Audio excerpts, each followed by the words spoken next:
Praise the lord. June 4వ తేదీ 2024. ఈరోజు దేవుడు బలపరచు వాక్యము, యెహోవా జరిగించు ఈ గొప్ప కార్యమును కనిపెట్టుడి. మొదటి సమూయేలు 12వ అధ్యాయం 16వ వచనము.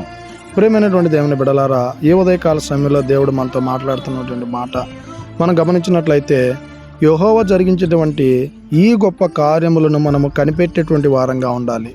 మనం గమనించినట్లయితే మనకి ఏదైనా ఒక కార్యం జరగాలంటే, ఒక అధికారి దగ్గరికి వెళ్ళి ఒక పనిని మనం జరిగించుకోవాలంటే, వాళ్ళు చెప్పినటువంటి సమయానికి, వాళ్ళు చెప్పినటువంటి టయానికి అక్కడికి వెళ్ళి వాళ్ళని కనిపెట్టుకునేటువంటి వారంగా మనం ఉంటాం.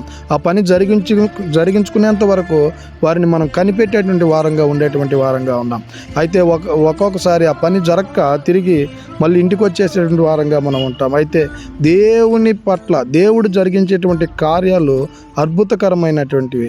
అలాంటి కార్యాలు నీ పట్ల జరగాలనుకుంటే వాటిని నువ్వు కనిపెట్టేటువంటి వాడిగా ఉండాలని దేవుని లేఖనాలు సెలవిస్తూ ఉన్నాయి.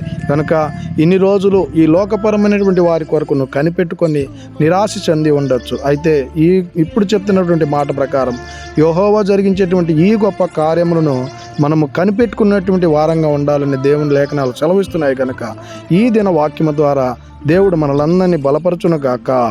ఆమేన్. God bless you.